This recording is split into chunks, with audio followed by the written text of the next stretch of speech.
Ai whafkaiaku koko mo le mako wawangoa. Au whaikau I malaikele I kai ao le kala leinga e kalia mawhae. O ngā whapea leo se whamkalanga a whakaringa asu. Kulo ia le suinga karikali malama I muliava. Leo nge saa le kui mangua.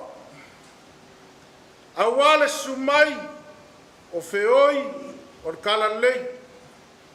O le sauwhainga leo whaingaluenga le kua. Awa leo o kako feofo foka I le maka ngofie. Ma le anga lei o le kua kuko o ngei kula lasu. Kai awa le la sa mai kawinga. Sa ko ulu anga ma faufau I kimunga. A le ngei kula le afiafi. Le awa kako wa aia le anga lei o le kua. O le viinga le piyama le whaafkai penga e whekalai ai koko. Ai mangaku koko ma inga le ngei asu. Sa mako ngofo ai maunga wa kua. Ma mako whaikau ngalu I le vaingu. O I kalo whai o mako kilo fia le ala kaua. Wa kai o ma whaki koko le whaatse fulu. Kalo whai wa ngalu pua oa ka whai langi o le moksa. A wala ngonga whai le leo koi koi. I le kapua inga a inga. A waku kuila ma mangua. Nga whapea leo se whaamkalanga I whainkapa I o langi. Kulonga le langia o malai o le kalu. O le malai o le whauku ngā kangi a kukuila ma mangua.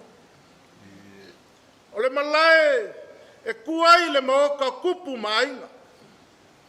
A kalo whai wa pe ia le kawalunga o lo ufale kurkulu I kau.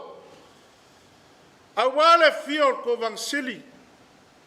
Kapua inga lukenga ko vanga malmamalu la kapengeka. Pa ia le fongo whai kula fongo. Le fio la fionga le pleskenga singake. A ale sa whai inga mamalu a kamao le akungu ia fionga I senkoa. Ka alofa le kapua inga o le sopa mai. Laua fionga le fongo whekalai. E silianga iai se finga ngalo o maka. O whai pule o le moka sui. Awalangi a whai malai o le kalu o le malai. E whakaua ngai ai upu o le ka whakolu o le whai ngā malo. Ale fio la fionga le whaamsing sili ma le malu le whaamsingonga. E kapu wa ia le malu le fale ma le whailau kusi o le maka Samoa. Ai ala ulupe whaaleli. Ele lau mua I Wasengkongi. Ka lofa wa whaavau le kapua inga a inga ma le whaatsefulu. A wasua ma le waifangua. Fafo ma kiulangi. I ku au ma le ala kaua sa ole ma le laungiu sa elua. Ai ale kapua inga le afio ma pu. A le langia lava leo ma lai o le kalu e whaame melo iai le kapua inga. A le fio le la au ngā makasi. O le la au ngā mokasi a Samoa a koa. E awhi ai whakui. Kausi e whekalainga leu waa koko maupu ya ke oe mongo keli. Kulou. Au whapea ku foi koko oi kalo whae. Walangia malakele. E whio ai le kui mangua. E whio ai ali whakui. E awhi ai. Le usori ai kausi ere whekalainga. Ma le au waa koko. Langa whainga ka. A apa ia o le Malo. O leo wa kuua le Malo. Ilanga fionga le kovang sili. Malo lo mangu Malo.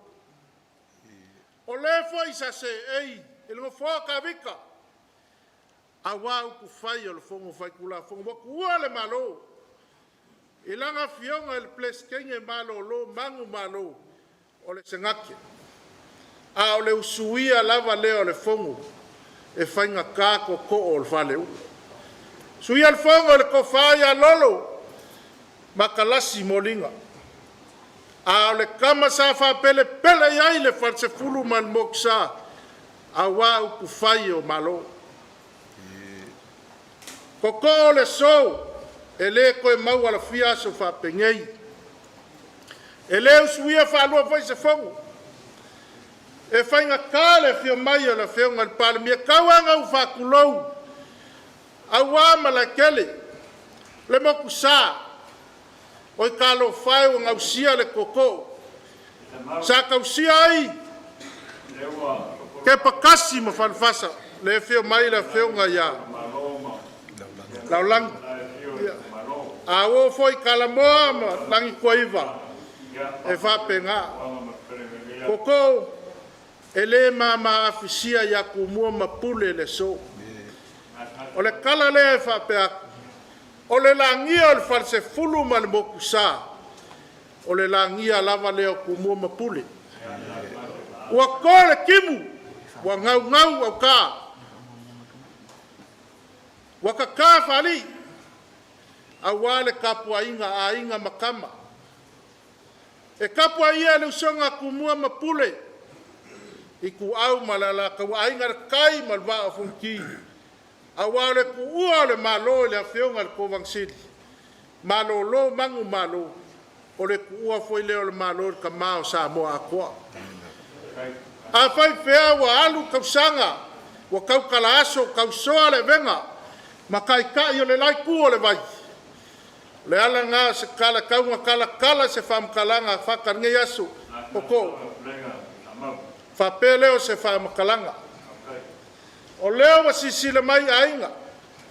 Maka ngof mai koko. O le fia mai ala ngā whionga le pale mia o le Malo Samoa. Ka puai le whionga le masiofo ya kauangu whainga. O leo whai wa sisile mai koko. Nei o le so e whai kauai ainga o Samoa. Leo a whio aku. Pui awai lili.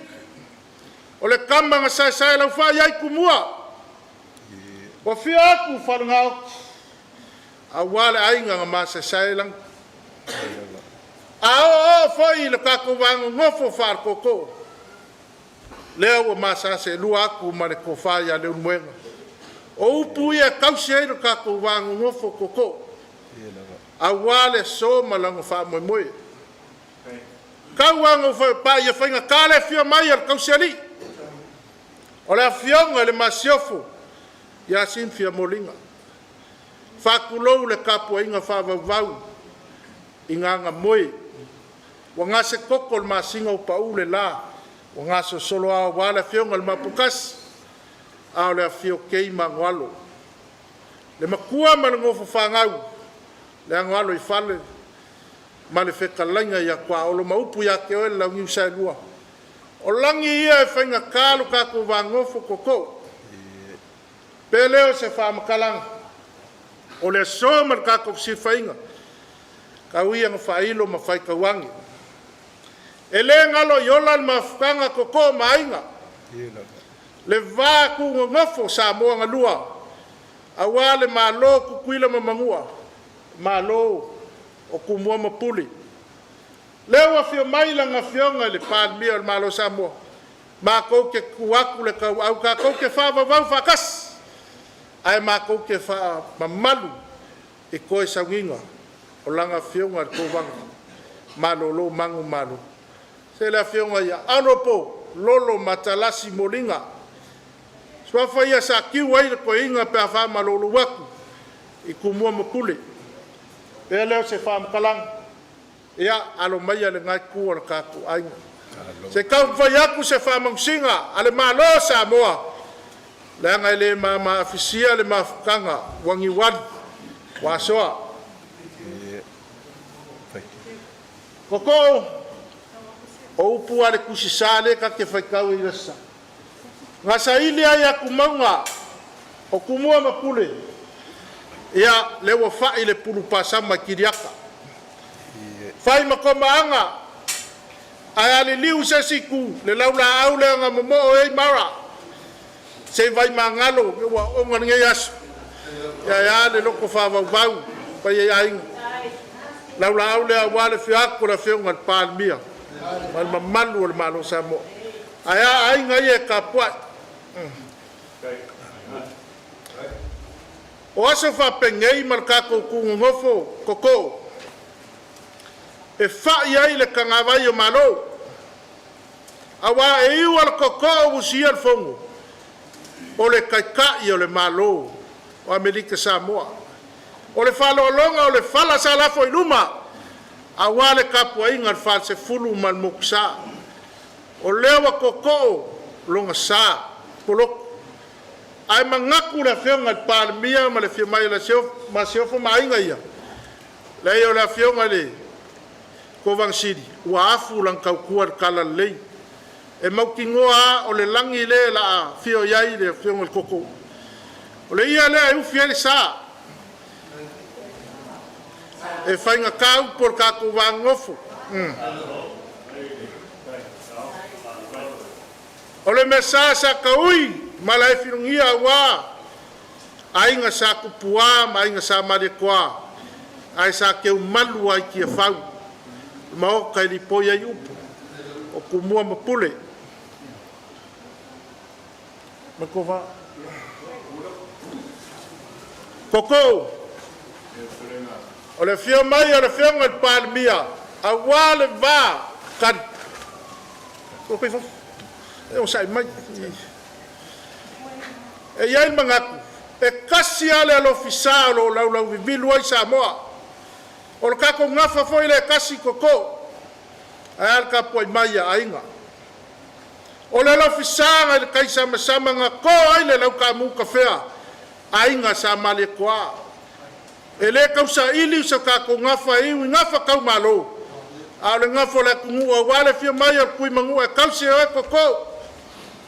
Le fio aku lauli al mali ko lau kamu ka fela ai ali liu foi le kapua inga ia ainga kawaanga le wo fa ile mo o le Malo ku mo le lau al fale o le ik a le angia ngea a kama ainga wale fio mai o langa fio ngat kupua kuia kua o le ko fa lea fa mangsinga al Malo Samoa a wale pa ia ainga nge yasu wale fekalainga koko o lo faanga kau moli ia le whenga palmia ma le Malo Samoa.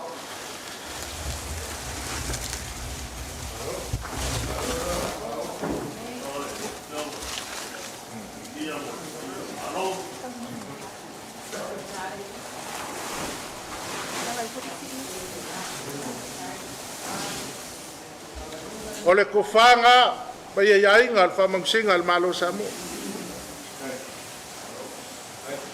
La aver kupi model ora ia le ia a model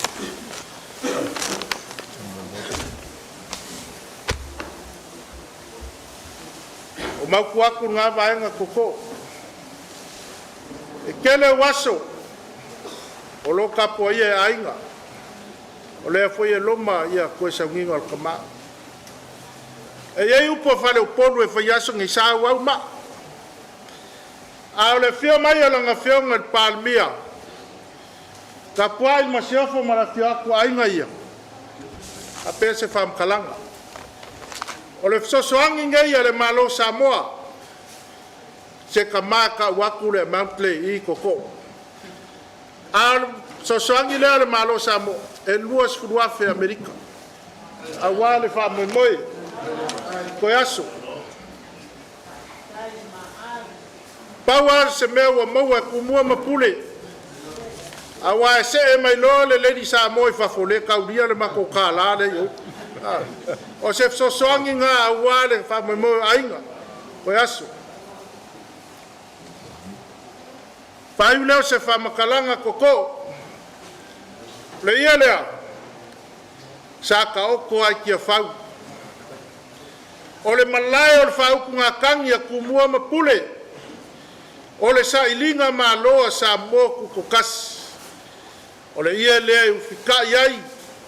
Le whamangsinga le Malo Samoa. Waku la fia mai o lang whionga al pārmia mal masiof.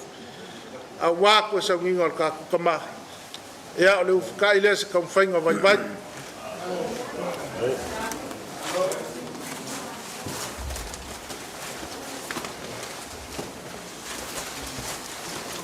Ia o lo kapua ia ainga kawaanga. Ainga sa mali koa ainga sa kupua mainga fio Samoa sa ku malu ai fai va lo filima ku kawang fai nga ya ale fio aku fan ngau kia mal malu sa fai nga ya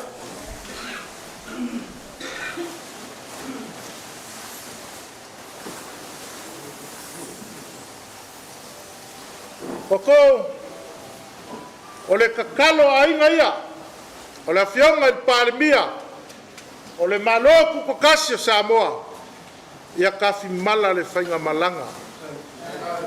Ala fionga al kuvanga malo lo mang malo. Ele ngalo yola, lala le mako kia sasa mai wasa. Wo fia fasil fainga sasa ili ai, sasa mai se uwe kaufa la langu.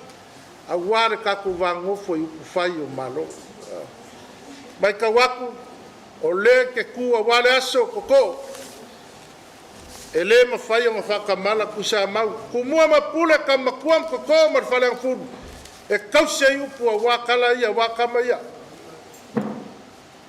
la fole ala ufiu koko wa mako le apa ingisi kulanga le so ai paua le langa finka o fa mang singa le malo o le fio mai la fio ngal fon fe kalai me ano fole wa le fio mai o le fio ma fe kalai la ko far ka ko mako puia walo mako awai mai ya fama fanga le ku le kala le la o fio ngal kauseli la fionga masio wale ka poinga fionga fa kuima pa ia le kual ka kuaing ia manguia kele ka penganga makau ma vai nga fai o ka fa boy manguia le so afkai